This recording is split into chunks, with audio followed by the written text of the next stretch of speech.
Bonjour chers amis et visiteurs du blog supersenior.ch.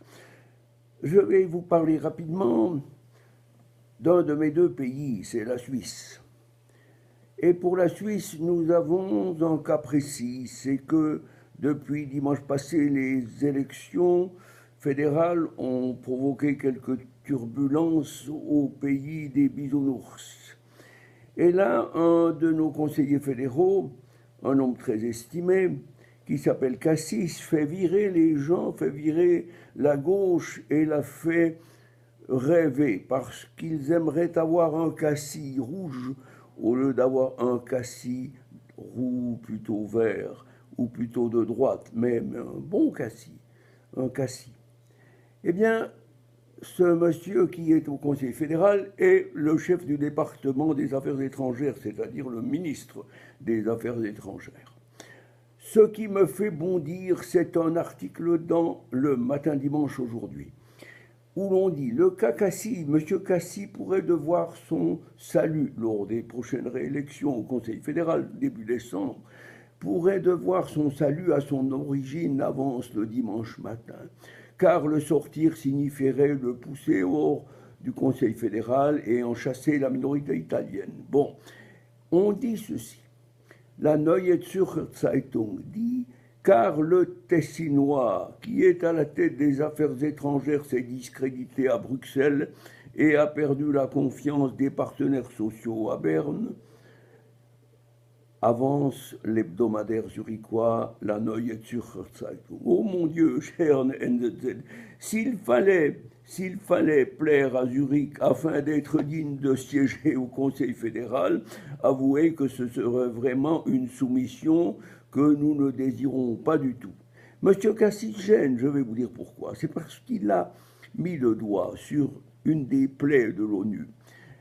Il a constaté que l'UNRWA, c'est-à-dire cet organisme de l'UNESCO, de l'ONU, chargé de gérer les réfugiés palestiniens et leurs descendants, et les descendants des descendants, qui seront bientôt les arrière-petits-fils. Les arrière-petits-fils de qui? Des ouvriers agricoles qui ont été appelés par les Anglais à l'époque du mandat britannique en Palestine. Je rappelle que la Palestine, c'est la terre des 12 tribus d'Israël, c'est pas du tout une terre arabe. La Palestine est ce fameux cas que l'on n'arrive pas à régler.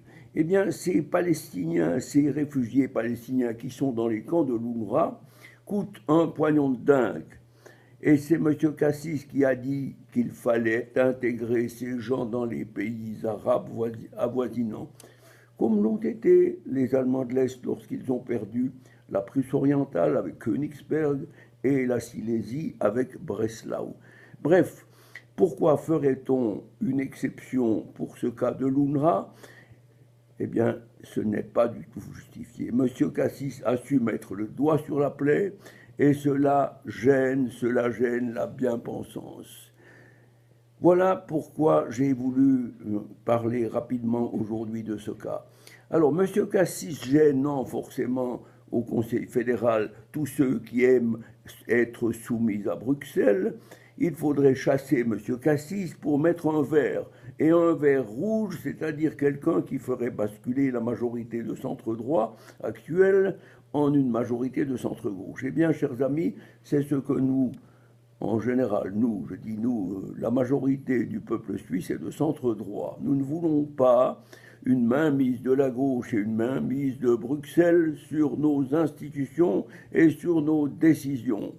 C'est pourquoi dimanche prochain, les cantons qui devront encore élire les conseillers aux États qui ne sont pas encore élus, car ils n'avaient pas la majorité au premier tour, il faudra veiller à ce que ces représentants soient des représentants de la majorité suisse, c'est-à-dire des gens de centre droit, des gens qui ne s'inféodent pas à Bruxelles.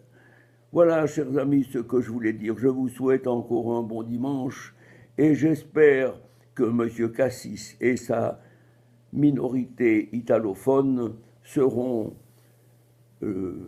bien à l'aise en début décembre et qu'ils représenteront toujours cette minorité sans laquelle la Suisse ne serait pas la Suisse. Bon dimanche à vous tous, merci de votre attention. Faisons attention à nos valeurs.